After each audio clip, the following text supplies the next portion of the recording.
Revenge films. My name is Michelle, and to be honest, I have the worst younger brother.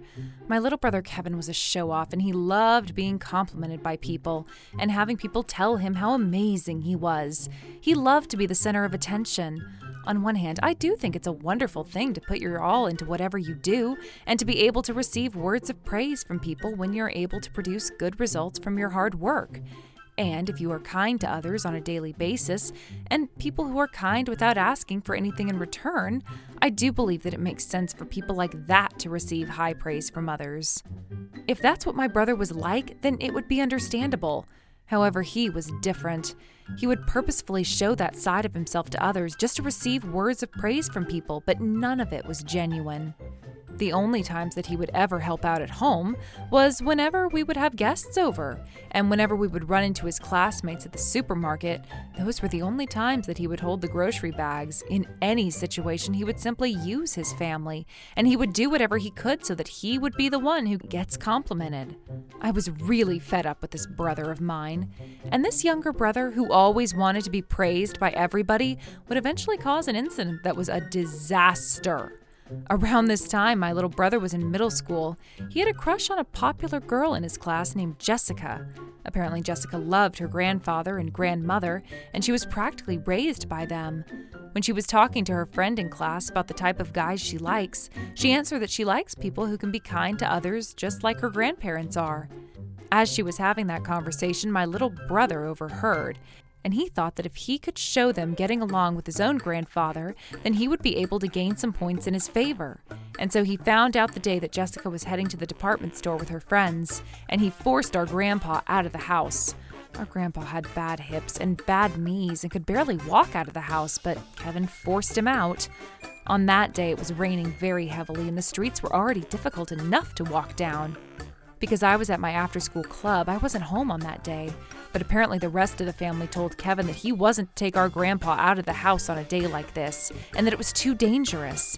However, Kevin refused to listen to anybody, and on top of that, Grandpa himself said, "Calm down, everybody, it's fine. How lovely that Kevin says he wants to go shopping with me. That makes me happy." Because my grandpa was happily on board, my parents said okay to Kevin taking him out of the house. However, after that, the worst possible situation happened, and it was a disaster. Because my grandpa had bad hips and knees, he was quite slow to walk as is. Because it was only a 10-minute walk from our house to the department store, Kevin decided that he and Grandpa should walk there. However, Kevin became impatient with how slowly Grandpa was walking, and he thought that there was a possibility that he might run into Jessica on the street. So he grabbed Grandpa by the arm and forcefully pulled it along the street as they headed towards the department store. But he was walking way too quickly for Grandpa, and because he was pulling so hard on his arm, Grandpa lost his balance. He ended up slipping in the rain and falling in the middle of the street. When Grandpa fell, he fell right onto his hip and hit the ground so hard that they ended up having to call an ambulance. Even though the ambulance came straight away, they discovered that his hip was fractured, and from that day, Grandpa was unfortunately stuck in a wheelchair. Because of my little brother's selfish actions, our grandpa was no longer able to walk, perhaps permanently. But because our grandpa was so kind, he wasn't upset. He didn't blame Kevin for any of this, and he kept insisting that the only reason why this happened was because he wasn't able to walk properly. The only reason why I was saved from anger that day was because of the way my grandpa was handling the situation, but Kevin's reaction was, That's right. Why is everybody so mad? It wasn't even my fault. It's all because Grandpa was so slow, I was trying to help him and pull him along the street. This is all Grandpa's fault for being such a snail. And Kevin didn't seem like he was sorry at all. Ever since we were little kids, I never actually liked my little brother, but after this incident and seeing how careless he was about our grandpa, I couldn't think of Kevin as my younger brother anymore. And then the days and months passed by and we all became adults. Kevin and I had graduated from school and we were working adults. Even after that, there were multiple occasions that, because of my little brother's selfish, self-centered actions, it caused a lot of trouble to the rest of our family. Every single time that happened, my mother and I would scold him harshly, but our grandpa was the only one that took Kevin's side and defended him. I'm sure Kevin has a lot that he's thinking about. Let him be. And he was taking an attitude with Kevin as though everything was okay. However, as if to stomp all over Grandpa's kindness, Kevin continued to belittle our grandfather and was constantly making him the brunt of his jokes. And then a few years later, when my little brother was going to get married, he said the most unbelievable words to our grandfather. Hey, Grandpa, you do realize that it's a given that you should be paying more of a celebration fee than anybody else? I mean, the fact that I have family that's stuck to a wheelchair is already embarrassing enough as it is, and yet I'm doing you a favor by inviting you to the wedding anyway. So isn't it obvious that you should pay like $30,000? When I heard those words, I was furious. Kevin, what are you saying? The reason why Grandpa is in a wheelchair in the first place is your fault. However, my grandpa immediately stopped me and said, I don't mind. If I pay $30,000, does that mean I can go to the wedding? Yeah, sure, whatever. What was even more frustrating was that the reason why Kevin was demanding such a high amount of money from our grandfather was just as usual, because he wanted to show off to others. As it turns out, he had told his wife-to-be that he had saved up a lot of money before he got engaged, and that he would pay for the entire wedding. That was obviously a huge lie, but he was just trying to show off to her and her family, and to make matters worse, in order to gain their approval, he had continued purchasing luxury items with a salary that he didn't have. And there was no way that Kevin had that kind of money. And on top of that, he was trying to depend on our grandpa to fund this fake image that he was trying to pull off in front of others. Then, on the day of his wedding, my family and I headed toward the wedding venue together with my grandpa in his wheelchair.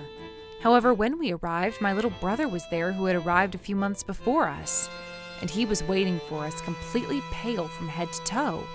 I was wondering what could have happened, but when I looked across the wedding venue, there wasn't a single person in sight. Did we have the wrong time for the start of the wedding ceremony? That was the first thought that crossed my mind. However, because that was a very small wedding venue, there was no doubt that the only people that would be hosting a wedding there that day would be my little brother and his wife-to-be. However, standing there in the wedding venue was only the venue staff and our family. When I walked over to Kevin and asked him what on earth was going on, all he could say was that he didn't know what happened, and he had his head in his hands. It wasn't even a conversation, but then that was when an unexpected voice chimed in. It was my grandpa, and he said he told Kevin's bride-to-be about Kevin's true nature. I was so shocked that I couldn't help but raise my voice. What? Grandpa, you did what? When I looked over at him, my grandpa had the complete opposite expression on his face as usual. The kind grandpa was gone, and he glared at my little brother with a harsh look on his face. Besides my grandpa, everybody that was standing there had no idea what was going on, and there was a lot of confusion in the air. And so I asked my grandpa why he would do such a thing, but then his response was that for his entire life he had been waiting for my little brother there to recognize that terrible personality of his, and for someday to change into the better. However, no matter how old he got, he didn't change, and he also didn't show any signs of changing. My grandpa said that because he was a grandfather, he didn't mind as much. However, as for Kevin's bride-to-be that was trying to find her own happiness, as well as the family who raised her and wanted nothing but happiness for her, he said he felt sorry for them. And he thought it would be too unfortunate for them to be used in the same way that Kevin uses our family. And so he said he told her everything that my little brother had done to us over the years. And that was when Kevin's bride-to-be said that she wanted to rethink her marriage to Kevin and didn't show up today. Kevin was going into a panic, screaming, "What's going to happen to my wedding?" But we could all tell that it was obviously not going to happen. And then, just as my grandfather declared, he disowned my little brother. And as for my father and my mother, as well as me, who had all been victims of my brother's selfishness throughout the years, nobody had any complaints against my grandfather's decision. And so, just like that, my little brother's wedding was completely destroyed. Kevin had declared to everybody that he was going to pay for the entire wedding costs, but he wasn't going to get a penny of celebratory money from any of the guests, because there were no guests. And because it would be the same day cancellation, there wasn't going to be any refund for it, and instead, my little brother was left with an incredible debt to pay. He tried crying to my grandpa for help and forgiveness, but there was no way my grandfather was going to show him a kind face again. After that, Kevin's former fiancée exposed to everybody the reason behind the wedding being canceled, and my little brother was shunned by everyone in town. He was also ostracized at work, and his colleagues wanted nothing to do with him, and in the end, he was no longer able to take it and resigned. Up until now, he had been able to put on a mask in front of everybody, but that was now revealed. And my little brother wasn't able to take coldness from everybody. I heard that he wasn't able to leave the house anymore and has become depressed at home. But because he did all this to himself, I couldn't think anything of it. Apparently, my little brother keeps saying, "Why is this happening to me?" But from our perspective, it was a given conclusion and none of us were surprised. If anything, just like my grandfather had feared, he had gotten married to that woman and she was forced to become family with him. She probably would have been used as a tool to make him look even better to others. Now that everything was exposed about my little brother, even if people would be glaring at him now, I can't imagine that he was going to be praised anymore. But I had no sympathy because he had so many opportunities to change up until now or make himself better, but it was my little brother who refuses to change, and I don't think I'll have any sympathy for him moving forward either. How was today's video? If you enjoyed it, please subscribe, like, and leave a comment. Stay tuned for more.